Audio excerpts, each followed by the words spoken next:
Alors dans cette question 1.3, on demande à l'aide des relations fondamentales et sans déterminer la mesure alpha, calculer les valeurs exactes des nombres trigonométriques manquants de l'angle orienté ayant cette mesure alpha.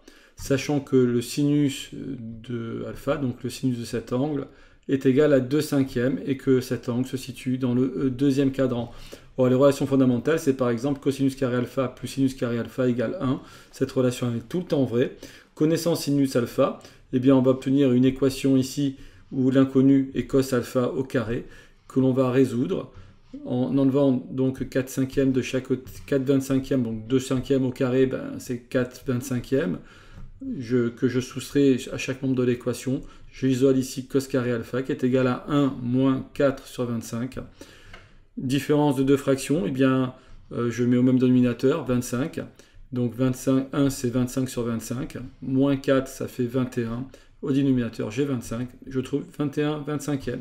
Donc cos carré alpha est égal à 21 25e. Vous voyez au passage qu'ici on a mis une implication, on a une équivalence ici entre deux équations, mais si on voit qu'ensuite il y aura juste un petit calcul à faire de simplification, donc on peut écrire implique, ceci implique que cos carré alpha ce sera égal à 1 moins 2/5 au carré, d'accord?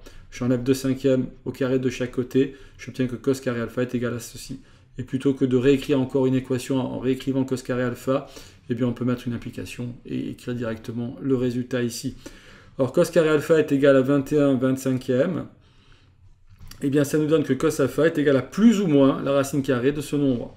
À ne pas oublier que le moins est également possible, et d'ailleurs ici, comme on sait que l'angle est dans le deuxième cadran, son cosinus doit être négatif, donc la bonne réponse c'est cos alpha égale moins racine carrée de 21 sur 5. Pour obtenir la tangente, on applique sinus alpha sur cosinus alpha. Le sinus c'est 2/5 divisé par le cosinus, donc divisé par cette valeur-là, donc multiplié par l'inverse.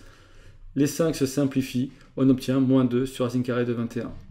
Même exercice ici, mais cette fois on connaît le cosinus et on sait que la tangente est négative. On applique la relation fondamentale de la trigonométrie. Cette fois-ci on remplace le cos alpha par 1/3. Au carré, ça nous fait 1/9. 1/9 plus sinus carré alpha égale 1. Ceci implique que sinus carré alpha est égal à 1 moins 1/9. Je mets les fractions au même dénominateur. Ça fait 9 moins 1 divisé par 9. Ça donne 8/9.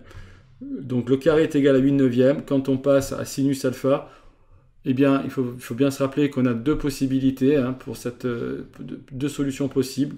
On a sinus alpha qui est égal à plus ou moins racine carrée de 8 sur 3. Un nombre positif, strictement positif, à deux racines carrées. La racine carrée positive qu'on écrit directement racine carrée et une racine carrée négative qui est obtenue en mettant un signe moins sur devant.